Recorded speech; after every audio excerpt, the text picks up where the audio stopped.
अरहंत सिद्ध सूरी उपाध्याय साधु सर्व अर्थ के प्रकाशी मांगलिक उपकारी है। तीन को स्वरूप जान रागते हुई जो भक्ति खाए को न माई स्तुति को उचारी है। धन धन तीन हित काज सब आज भये कर जोड़े बार बार वंदना हमारी है। मंगल कल्याण सुख सो हम चाहत है। हो मेरी ऐसी दशा जैसी तुम धारी है। हो मेरी ऐसी दशा जैसी तुम धारी है। हो मेरी ऐसी दशा जैसी तुम धारी है। वितराग विज्ञान पाठमाला भाग 1 इसको आधार बनाकर कर्मों की चर्चा कल तक हम यहाँ कर चुके हैं। 8 प्रकार के कर्म और 8 प्रकार के कर्मों के उदय में किस प्रकार की परिस्थितियाँ बनती है इसकी बहुत ही संक्षेप में लेकिन अपेक्षित विस्तार से चर्चा हम यहाँ कर चुके हैं। ज्ञानावरण, दर्शनावरण, मोहनीय, अंतराय, वेदनीय, आयु, नाम और गोत्र, ये 8 कर्म हैं और इन 8 कर्मों का क्या स्वरूप रहता है उस स्वरूप की चर्चा कर लेने के उपरांत अब आगे एक पाठ है रक्षाबंधन और एक पाठ है अपना जम्बू स्वामी। 2 तो इसमें पाठ बचे हैं। एक है जयचंद जी छाबड़ा की 12 भावना और एक है देवशास्त्र गुरु की पूजन। आज हम थोड़ी बहुत चर्चा जम्बू स्वामी वाले पाठ के बारे में करते हैं। अच्छा, स्तुति है, देव स्तुति, ये पूजन भाग 2 में है। जम्बू स्वामी कौन थे आप जानते हैं? जम्बू स्वामी के बारे में बहुत से लोगों ने जम्बू स्वामी का नाम भी नहीं सुना होगा। मथुरा 84 है ना, मथुरा 84 से निर्वाण गए जम्बू स्वामी। ये केवली हुए हैं। केवली मतलब केवल ज्ञानी, पूर्ण ज्ञानी, जिन्होंने अरहंत अवस्था की प्राप्ति की, जो परमात्मा बने। जम्बू स्वामी का नाम अंतिम अनुबद्ध केवलियों में आता है। क्या कहा हमने? अंतिम अनुबद्ध केवली। अनुबद्ध कहते हैं एक के बाद एक, अनुबद्ध कहते हैं सीरियल से। जैसे भगवान महावीर स्वामी को निर्वाण हुआ कौन से दिन? कार्तिक कृष्ण अमावस्या, दीपावली के दिन। दीपावली के दिन सुबह निर्वाण हुआ महावीर स्वामी को। तो महावीर स्वामी की दिव्य ध्वनि, उनका उपदेश उसके पहले तक तो हो ही रहा था। अब भगवान महावीर स्वामी को जब निर्वाण हो गया तो फिर लोगों को धर्म का उपदेश देने वाला कोई नहीं बचा। तो क्या स्थिति रही होगी लोगों की? ऐसा लगा होगा कि अब तो क्या होगा, अब तो सब खत्म हो गया, अब तो तीर्थंकर परमात्मा का उपदेश सुनना बंद हो गया, अब तो कुछ नहीं मिलेगा हमारे को सुनने को। लेकिन उसी दिन शाम को इंद्रभूति गौतम को केवल ज्ञान की प्राप्ति हो गई और इंद्रभूति गौतम केवल ज्ञान पूर्वक उपदेश देने लगे। उनका उपदेश होने लगा इंद्रभूति गौतम का। माने देखिए आप, महावीर स्वामी थे तब तक उनका उपदेश हो रहा था। आज भगवान महावीर स्वामी को निर्वाण की प्राप्ति हुई तो उसी दिन शाम को इंद्रभूति गौतम को केवल ज्ञान हो गया। अब केवल ज्ञान हो गया तो उनका उपदेश होने लगा गौतम स्वामी का। इंद्रभूति गौतम का उपदेश होता रहा बहुत वर्षों तक और इंद्रभूति गौतम का उपदेश चलता रहा। जिस दिन इंद्रभूति गौतम को सुबह निर्वाण हुआ, ठीक है ना, उसी दिन शाम को सुधर्म आचार्य को केवल ज्ञान की प्राप्ति हो गई। गैप नहीं पड़ा, इनको निर्वाण हुआ। निर्वाण मतलब मोक्ष चले गए, निर्वाण मतलब सिद्ध अवस्था की प्राप्ति हो गई। अब जब गौतम स्वामी सिद्ध बन गए तो उसी समय सुधर्म स्वामी अरहंत बन गए, उनका उपदेश होने लगा। अनुबद्ध बता रहा हूं मैं, स्टेप बाय स्टेप। फिर सुधर्म स्वामी का उपदेश बहुत वर्षों तक चला, और जिस दिन सुधर्म स्वामी को सुबह निर्वाण हुआ, मोक्ष हुआ, सिद्ध अवस्था की प्राप्ति हुई, उसी दिन शाम को जम्बू स्वामी को केवल ज्ञान हो गया और जम्बू स्वामी का उपदेश होने लगा। तो इस तरह से भगवान महावीर स्वामी के मोक्ष जाने के बाद 3 अनुबद्ध केवली हुए। क्या कहा मैंने? 3 अनुबद्ध केवली। अनुबद्ध केवली मतलब महावीर स्वामी निर्वाण, इंद्रभूति गौतम को केवल ज्ञान, गौतम स्वामी का जिस दिन निर्वाण, सुधर्म स्वामी को केवल ज्ञान, सुधर्म स्वामी का जिस दिन सुबह निर्वाण, उसी दिन शाम को जम्बू स्वामी को केवल ज्ञान। समझ में आ रही है बात? माने एक दिन का भी किसी भी व्यक्ति को उपदेश सुनने में गैप नहीं पड़ा। समझ में आ रही है बात? और देखो गजब की बात, इंद्रभूति गौतम 30 वर्ष तक भगवान महावीर स्वामी का उपदेश सुनते रहे, निर्वाण नहीं हुआ, उपदेश सुनते सुनते।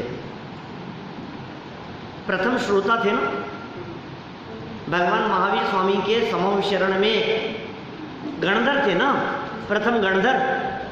गणधर कौन होते हैं?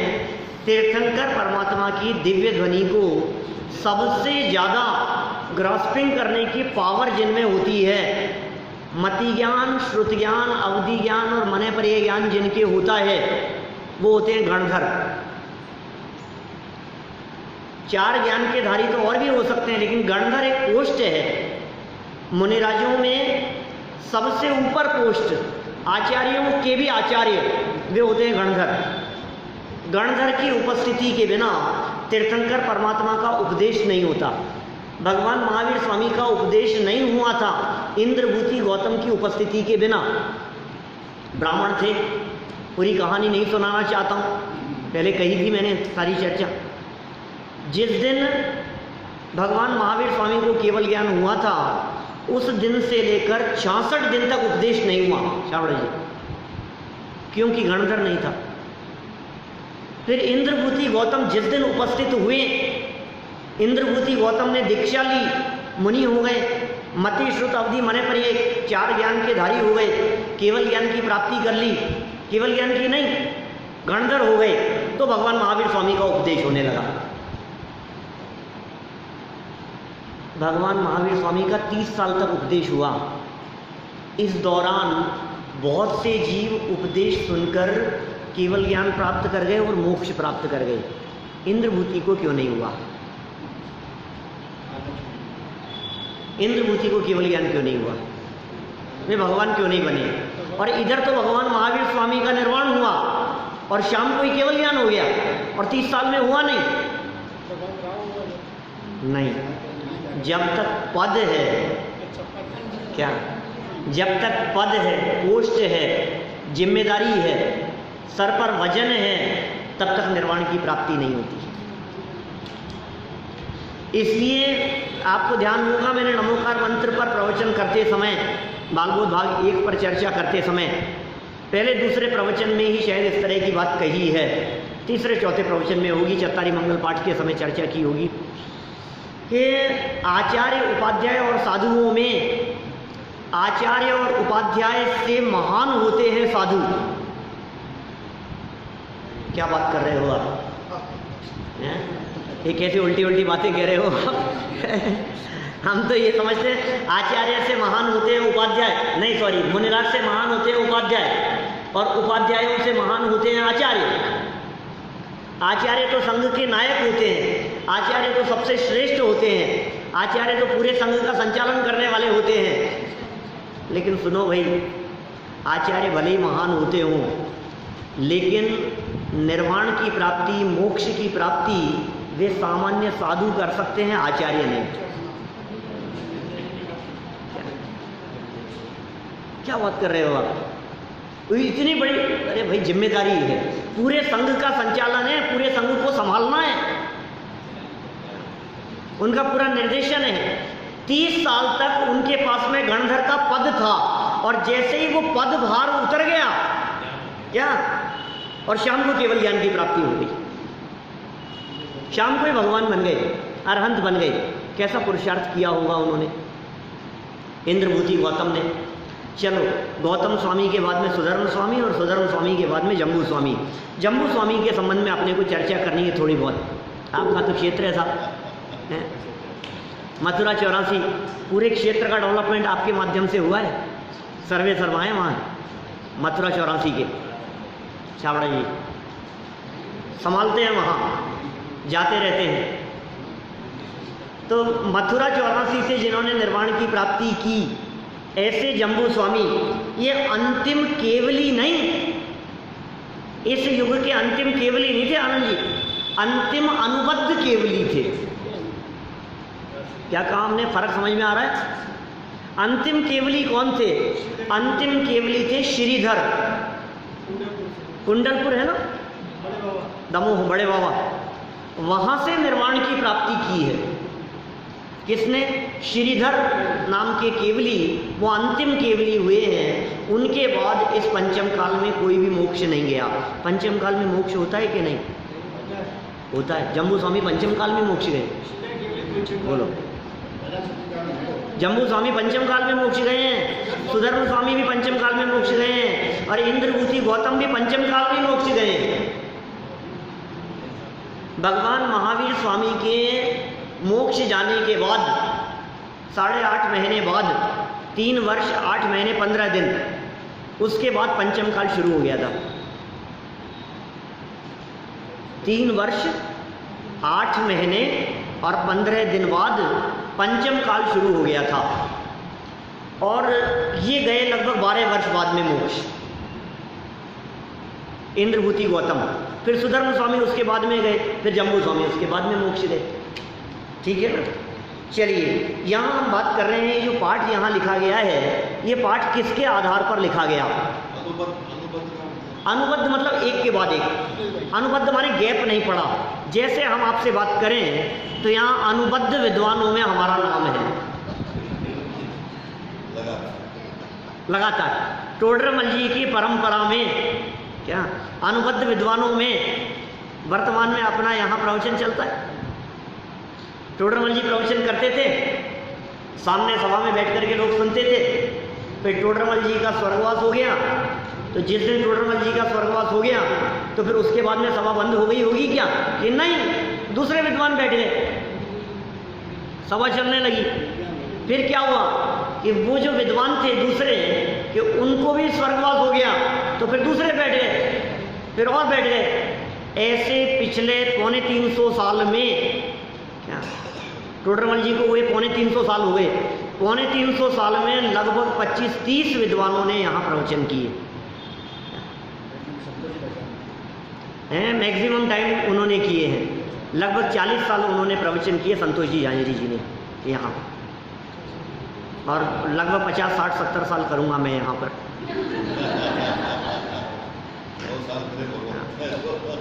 20-25 साल तो हुई, 25 साल से ज़्यादा तो हो ही गए यहाँ क्लास लेते चलाते हुए, ज़्यादा हो गए। तो ये जो अनुबद्ध का मतलब समझ में आया, एक के बाद एक, वो चले गए दूसरे आ गए, फिर वो चले गए दूसरे आ गए। आपको पता है सामने बैठे हुए जितने श्रोता हैं, ये श्रोता भी कभी खत्म नहीं हुए यहाँ। तो 350 साल से कौन बैठा है यहाँ पर? ये कोई भी नहीं बैठा, सब चले गए। सब चले गए तो कौन सा दिन ऐसा था जिस दिन यहाँ अकेले वक्ता ही बैठे थे? ये ऐसा दिन कभी नहीं आया। इसका मतलब लोग ऊपर से जाते रहते हैं और नए लोग जुड़ते रहते हैं। ये परंपरा 300 साल से यहाँ चल रही है। जब से मंदिर बना, जब से जयपुर बसा, तब से ये परंपरा चल रही है। इस परंपरा को हम क्या कहेंगे? अनुबद्ध। ऐसे केवलियों की अनुबद्ध परंपरा, केवली फिर केवली फिर केवली फिर केवली, ऐसे केवली केवली केवली, केवल ज्ञानी केवल ज्ञानी केवल ज्ञानी, अनंत भगवान अनंत भगवान अनंत भगवान। तो 3 हुए सीरियल से, उनको कहेंगे अनुबद्ध केवली। तो जम्बू स्वामी उनमें अंतिम थे। ठीक है। जम्बू स्वामी का परिचय लिखा है, तीर्थंकरों की दिव्य ध्वनि खिड़ती है, लेकिन जो अरहंत परमात्मा होते हैं ना, उनके भी गंधकुटी की रचना होती है, उनका भी उपदेश होता है। इतनी बड़ी सभा तो नहीं होती, टोडरमल जी के समय में जो सभा चलती थी यहाँ, उतनी बड़ी सभा तो नहीं है, ठीक है ना, लेकिन चल रही है कि नहीं ऐसी? फिर भी पूरे जयपुर में इतनी बड़ी सभा और कहीं नहीं चलती जहाँ इतने लोग बैठते हों अपनी सभा जैसे। खैर देखिए, ये जम्बू स्वामी का परिचय पांडे राजमल जी ने लिखा, लगभग 400 वर्ष पहले हुए हैं पांडे राजमल जी। जम्बू स्वामी चरित्र लिखा है उन्होंने। बनारसी दास जी ने पांडे राजमल जी के संबंध में लिखा है, पांडे राजमल जिन धर्मी नाटक समय सार के मर्मी। ये पांडे राजमल जी बनारसी दास जी के गुरु थे। बनारसी दास जी का नाम सुना है आपने?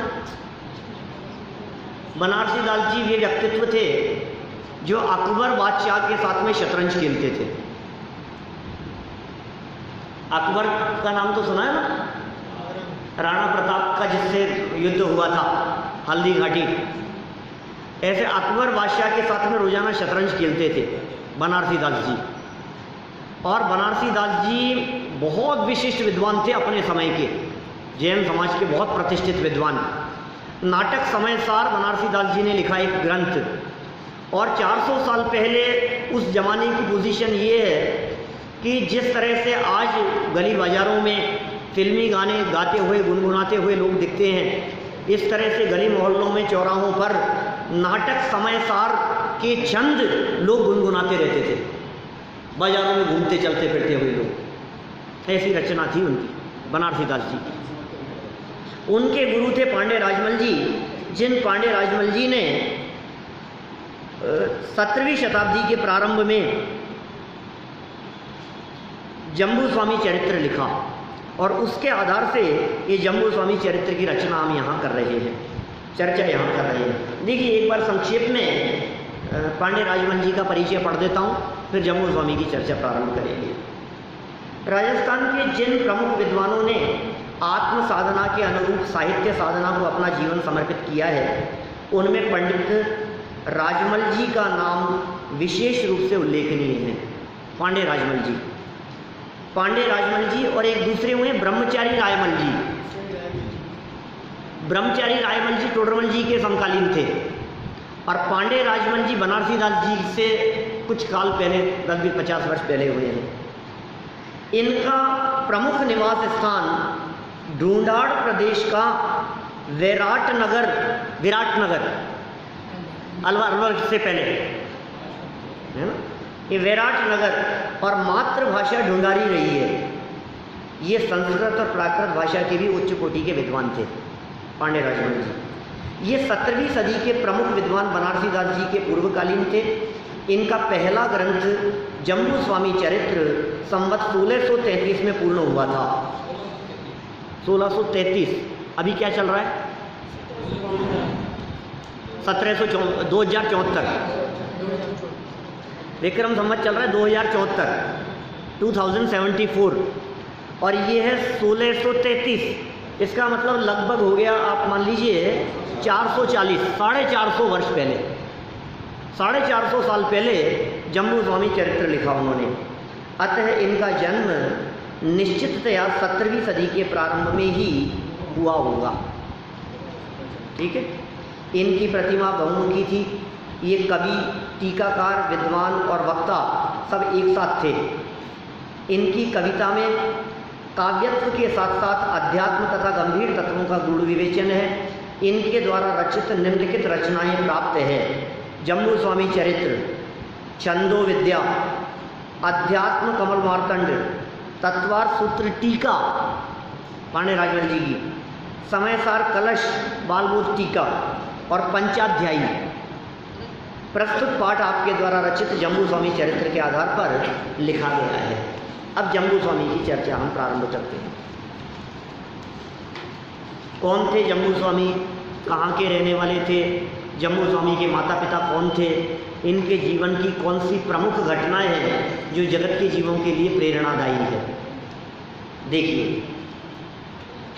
बहन भाई की चर्चा है, दोनों आपस में चर्चा कर रहे हैं। बहन ने प्रश्न किया, अंतिम तीर्थंकर भगवान महावीर पूर्ण वीतरागी और सर्वज्ञ थे, उनके बाद भी कोई पूर्ण वीतरागी और सर्वज्ञ हुआ? भगवान महावीर स्वामी के बाद में कोई वीतरागी सर्वज्ञ हुआ है क्या? भगवान महावीर स्वामी के बाद में कोई भगवान बना है क्या? तो जवाब मिला, हाँ हाँ, क्यों नहीं हुए। उनके बाद गौतम स्वामी, सुधर्माचार्य और जम्बू स्वामी पूर्ण वीतरागी और केवल ज्ञानी हुए। क्या कहा?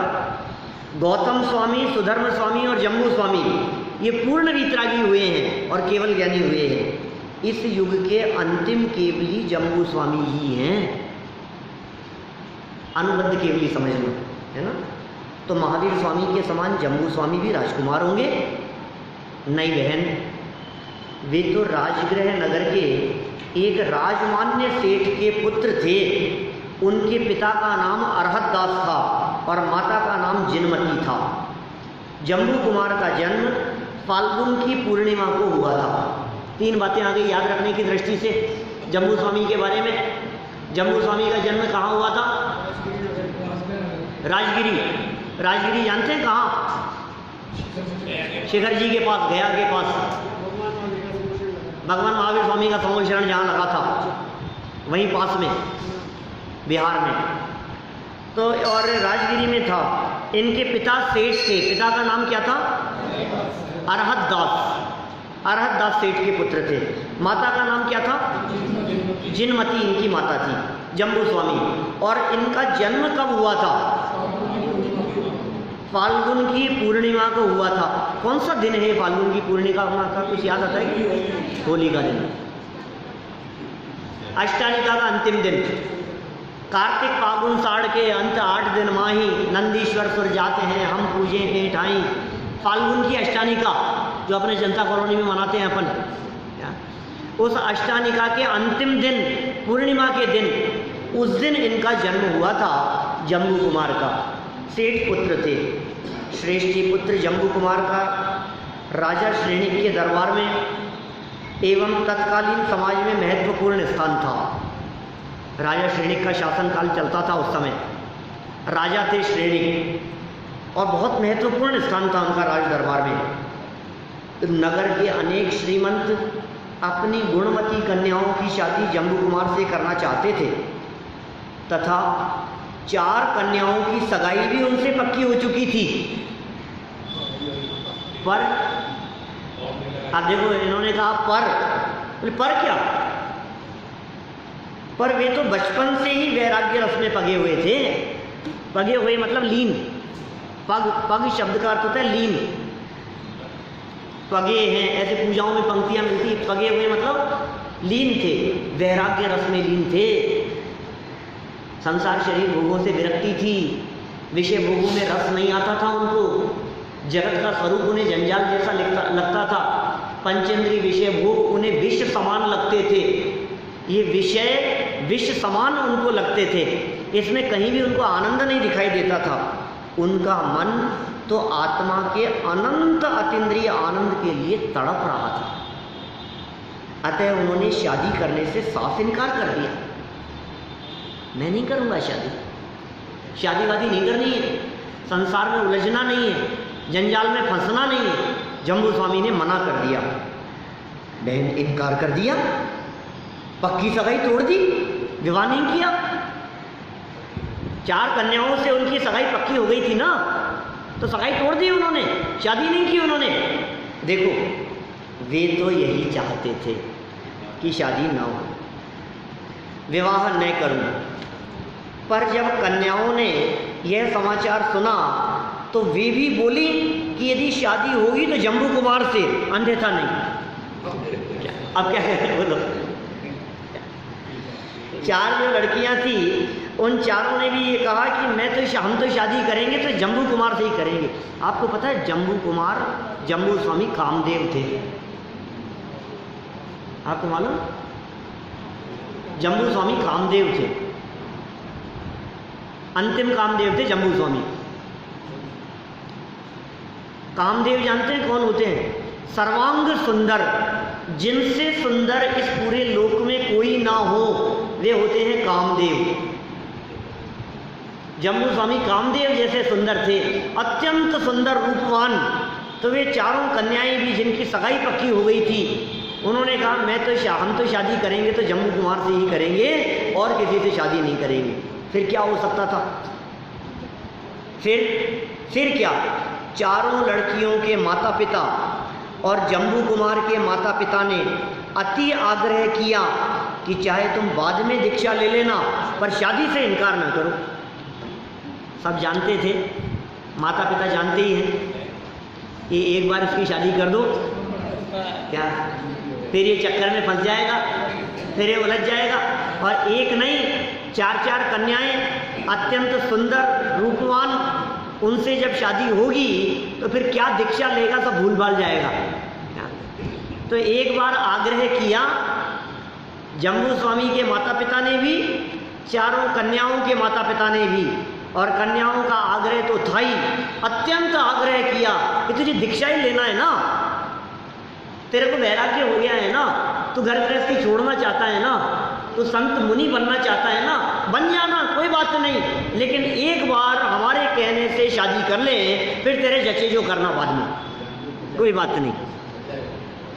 देखो क्या कहा, शादी से इनकार न करो, क्योंकि वे जानते थे कि सर्वांग सुंदरी कन्याएं अपने रूप और गुणों द्वारा जम्बू कुमार का मन रंजायमान कर लेंगी और फिर जम्बू कुमार वैराग्य की बातें भूल जाएंगे। लोग ऐसा समझते थे, परिवार वाले भी ऐसा समझते थे, सब भूल भाल जाएगा, सब वैराग्य की बातें करता है, भले ही जन्म से वैरागी रहा हो, लेकिन एक बार शादी हो जाए। पर क्या हुआ? पर जम्बू कुमार ने शादी करना तो स्वीकार कर लिया, किंतु उनके मन को सांसारिक विषय वासनाएं अपनी ओर खींच न सकी। शादी तो कर ली उन्होंने, उलझ नहीं सके। जिनके अंदर में वैराग्य परिणति चल रही होती है, उन्हें जगत के विषय भोग बांधने में समर्थ नहीं होते, उलझाने में समर्थ नहीं होते। अंदर जिनके वैराग्य धारा वर्त रही होती है, वे राग में उलझते नहीं हैं, वे राग में फंसते नहीं हैं, राग की धारा उन्हें फांसने में समर्थ नहीं हो पाती है। तो क्या शादी नहीं हुई? शादी तो हुई, पर दूसरे ही दिन जम्बू कुमार घर बार, कुटुंब परिवार, धन धान्य और देवांगना तुल्य चारों स्त्रियों को त्याग कर नग्न दिगंबर साधु हो गए दूसरे ही दिन। ये क्या हुआ? सोचा भी नहीं होगा। पहली रात्रि, पहला ही दिन क्या शादी हुई, और पता है क्या घटना घटी है, ये भी थोड़ी बहुत तो बात यहाँ कहेंगे। पहले ही दिन रात्रि को शादी होने के बाद, 7 फेरे होने के बाद, चारों कन्याओं के साथ में अपने महल में बैठे हुए हैं, रात्रि का समय है, और वे राग की बातें कर रही हैं चारों, और ये वैराग्य की बातें कर रहे हैं, और आपस में तर्क वितर्क। क्या आनंद भाई, वैसी चर्चा कि ये क्या समझाएंगे, हम चारों मिलकर के इनको समझा देंगे, ऐसा ही होता है ना। फिर क्या हुआ, आपस में डिबेट होने लगी, आपस में चर्चा चलने लगी। इन्होंने तर्क दिए, उन्होंने तर्क दिए, इन्होंने कुछ बात कही, फिर उन्होंने कुछ बात कही। ऐसी चर्चा चलते चलते चलते चलते क्या हुआ, सुबह हो गई। पूरी रात भर चर्चा चलती रही। क्या चर्चा चल रही होगी? क्या? भोगों को अमृत फल जाना, विषयों में निस दिन मस्त रहा, उनके संग्रह में हे प्रभुवर में व्यस्त त्रस्त अभ्यस्त रहा। बोलो, शुद्धात्म प्रभा जो अनुपम फल, मैं उसे खोजने आया हूँ। क्या सोचते हैं बोलो आप? भोगों के माध्यम से आज तक कभी भी ये ज्वालाएं बुझी नहीं हैं। ये भोग की विषय वासनाएं ये कभी भी तृप्ति प्रदान करने में समर्थ नहीं हो सके। हमने बहुत प्रयास किया, लेकिन परिस्थितियां कैसी हुई, मानव पावक में घी डाला, ऐसी परिस्थिति बन गई। ज्यों ज्यों प्रभुवर जल पान किया, त्यों त्यों तृष्णा की आग जली, थी आस की प्यास बुझेगी अब, पर यह सब मृग तृष्णा निकली। कैसा स्वरूप है, आग लग रही है अंदर, विषय वासनाओं की आग जल रही है, और वो आग कैसे बुझेगी, उसको बुझाने का उपाय क्या है कि भोगों को भोग लो, वो आग बुझ जाएगी। कि भोगों को भोगने से आज तक किसी की इच्छाएं शांत नहीं हुई। मानो पावक में घी डाला, अग्नि में घी डालने का काम होता है, कैसे बुझेगी वो ज्वालाएं। देखो क्या कह रहे हैं यहाँ, जम्बू कुमार घर बार कुटुंब परिवार धन धान्य और देवांगना तुल्य चारों स्त्रियों को त्याग कर नगर दिगंबर साधु हो गए। उनकी पत्नियों के नाम क्या थे? क्या उन्होंने उन्हें दीक्षा लेने से रोका नहीं? उनके नाम पद्मश्री, कनकश्री, विनयश्री और रूपश्री थे। पद्मश्री, कनकश्री, विनयश्री और रूपश्री, ये चारों कन्याएं हैं।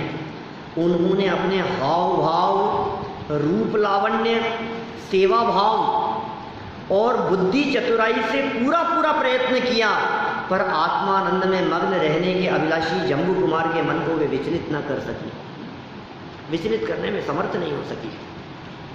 ठीक ही है, रागियों का राग ज्ञानियों को क्या प्रभावित करेगा? कितना सुंदर वाक्य है। रागियों का राग ज्ञानियों को क्या प्रभावित करेगा? ज्ञान और वैरागी की किरणें तो अज्ञान और राग को नाश करने में समर्थ होती हैं। ज्ञान कला जिनके घट जागी, तेजग माहि सहज वैरागी। जिनके हृदय में अंदर में ज्ञान कला जागृत होती है, वे जगत में रहते हुए सहज ही वैराग्य से उत्प्रोत हो जाते हैं। तेजग माहि सहज वैरागी, वे जगत में सहज ही वैरागी हो जाते हैं।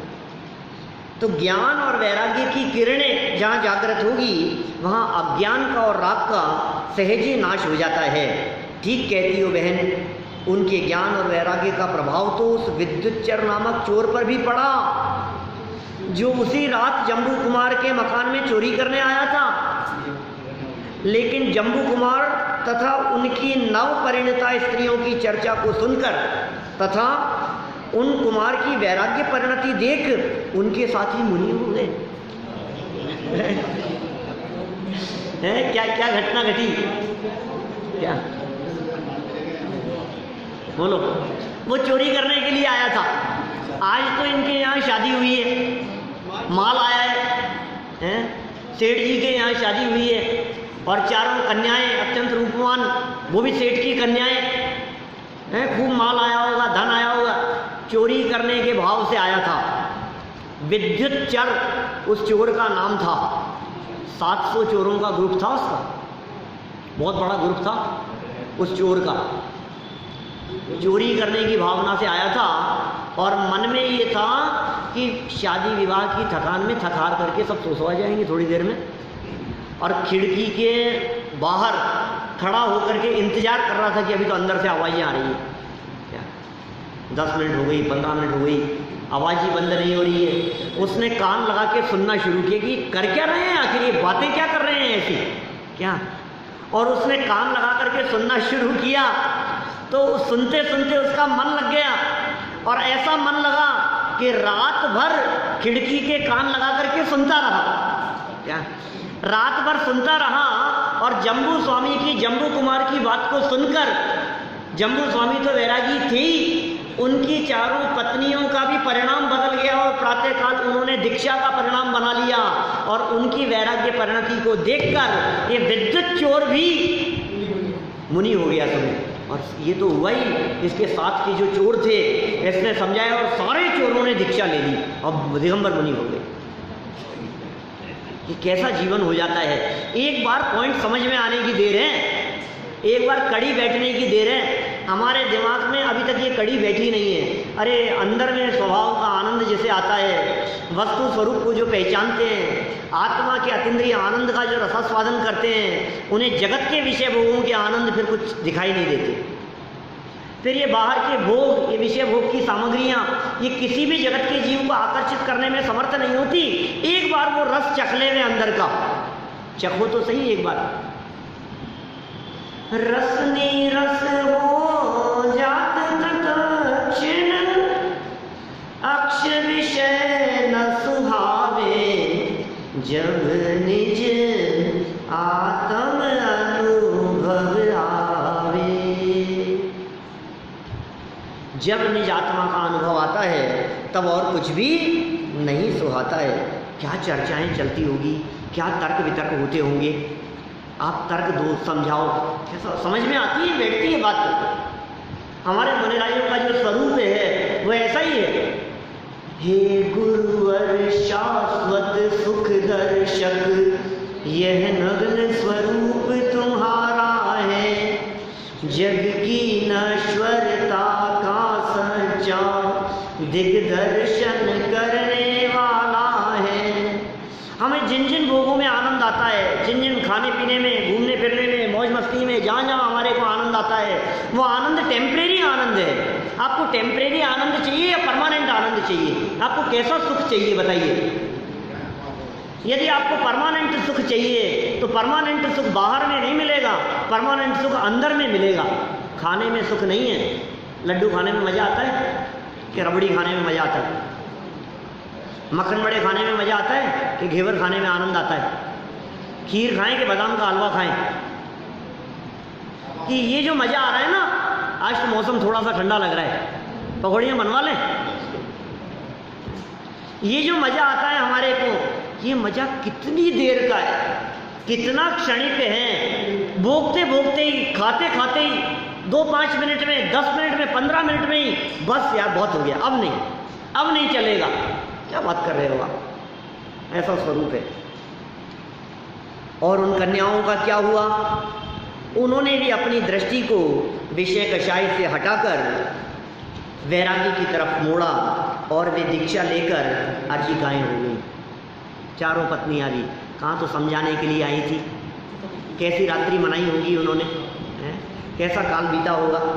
जम्बू स्वामी के माता पिता ने भी आजीविका और मुनिव्रत अंगीकार किया, पूरा परिवार। इस तरह सारा ही वातावरण वैराग्यमय हो गया। जम्बू कुमार मुनि निरंतर आत्म साधना में मग्न रहने लगे और माघ सुधी सप्तमी के दिन, जिस दिन उनके गुरु सुधर्माचार्य को निर्वाण लाभ हुआ, जम्बू स्वामी को केवल ज्ञान की प्राप्ति हो गई। माघ सुधी सप्तमी के दिन, जिस दिन उनको निर्वाण हुआ, इनके पहले वालों को, उस दिन इनको केवल ज्ञान की प्राप्ति हो गई। जिस प्रकार महावीर का निर्वाण दिवस और गौतम का केवल ज्ञान दिवस एक ही है, कार्तिक कृष्ण अमावस्या, सुबह महावीर स्वामी का निर्वाण, शाम को गौतम स्वामी का केवल ज्ञान, उसी प्रकार सुधर्माचार्य का निर्वाण दिवस और जम्बू स्वामी का केवल ज्ञान दिवस एक ही हुआ। सुबह उनको सिद्ध दशा की प्राप्ति और शाम को इनको केवल ज्ञान की प्राप्ति। फिर क्या हुआ कि हाँ, उसके बाद जम्बू स्वामी की दिव्य ध्वनि द्वारा इनका उपदेश होने लगा। जम्बू स्वामी का गंधकुटी की रचना हुई, देवगति के जीव आ गए उपदेश सुनने के लिए, और 18 वर्ष तक मगध से लेकर मथुरा तक के प्रदेशों में तत्वोपदेश होता रहा और अंत में वे 84 मथुरा से मोक्ष पधारे। बोलो, मथुरा 84 से उनको निर्वाण की प्राप्ति हुई। पांडे राजमल जी के अनुसार, देखो 1 नंबर पॉइंट दिया है, पांडे राजमल जी के अनुसार इन्हें विपुलाचल से मोक्ष जाने की बात वे लिखते हैं। पांडे राजमल जी कि वो विपुलाचल से मोक्ष गए थे, लेकिन जो साक्ष्य हैं, जो प्रमाण हैं, जो प्रसिद्ध कथन हैं, उनके अनुसार मथुरा 84 जो कि अपने जयपुर से नज़दीक है, लगभग 2 घंटे का रास्ता, 2.5 घंटे का रास्ता, लगभग 2.5 घंटे की दूरी पर बहुत सुंदर प्राचीन मंदिर है मथुरा 84 के नाम से। वहाँ से जम्बू स्वामी को निर्वाण की प्राप्ति हुई। 18 वर्ष तक निरंतर तत्वोपदेश होता रहा, वेद विज्ञान की चर्चाएं चलती रही, आत्मा से परमात्मा बनने का वे मार्ग बतलाते रहे, सब द्रव्यों की स्वतंत्रता की वे चर्चा करते रहे। ये सारी बातें जम्बू स्वामी के जीवन के माध्यम से हमें सीखने को मिलती है, उनका वैराग्य भी सीखने को मिलता है। देखो आप होनहार, देखो कैसा अंतराय कर्म की परिस्थितियां कैसी बनती है। अंतराय कर्म की भी इस प्रकार की परिस्थितियां, क्या अंतराय कर्म के निमित्त तो बहुत बने कि उनको अटका देवे, बोलो इससे बढ़कर क्या निमित्त होंगे जम्मू स्वामी के लिए कि रोक दो इनको, ये दीक्षा नहीं ले पाए और माता पिता ने जाल डाल दिया, 4-4 कन्याओं से शादी हो गई और अब तो ये फंस जाएंगे। लेकिन अंतराय कर्म उन्हीं को अंतराय करने में समर्थ होता है जो अंदर से कच्चे होते हैं। अंदर से जो पक्के हों उनका अंतराय कर्म क्या करने में समर्थ हो सकता है? कुछ भी करने में समर्थ नहीं होता। भाई साहब, जब जीवन बदलने का काल आता है तो चोर जैसे व्यक्तियों का जीवन भी एकदम बदल जाता है। क्या पता किस व्यक्ति का, कौन से विद्वान का, कौन से ज्ञानी धर्मात्मा पुरुष का कौन सा वाक्य सामने वाले व्यक्ति के हृदय को परिवर्तित करने में समर्थ हो जाए। इसलिए हमेशा जितना बन सके ज्ञानियों का समागम हमारे को करना चाहिए, विद्वानों का समागम हमारे को करना चाहिए। जीवन बदल जाता है, लाइफ बदल जाती है। लोगों को ऐसा लग सकता है अरे ये तो बहुत बुरा हुआ, अरे बुरा नहीं हुआ, ये बहुत अच्छा हुआ कि उन्होंने दीक्षा ले ली। ये काम बुरा नहीं हुआ है, उनका जीवन बदल गया है और उन्होंने एक क्षणिक आनंद को छोड़कर शाश्वत आनंद की प्राप्ति की। इससे अच्छी और इससे बड़ी उपलब्धि और क्या हो सकती है? उनका मन उन 4 कन्याओं की तरफ आकर्षित नहीं था, उनका मन तो मुक्ति कन्या की तरफ आकर्षित था। इसलिए बाहर से सब प्रकार से उन्होंने तो वैराग्य लिया ही, उनकी चर्चाओं को सुनकर आसपास के लोगों ने भी वैराग्य लिया, दीक्षा ली, पूरा वातावरण वैराग्य में हो गया। इन चर्चाओं को सुनकर हमें ज्ञानियों की अंतरंग परिणति कैसी होती है इसका अनुमान लगता है। हम सब भी ऐसे ज्ञानियों से प्रेरणा लेवें और परिणामों को इस तत्वज्ञान के अवलंबन से भिगोकर आत्म साधनारत होकर अल्पकाल में निर्वाण की प्राप्ति करें। इस भावना से बात को यहीं विराम करें।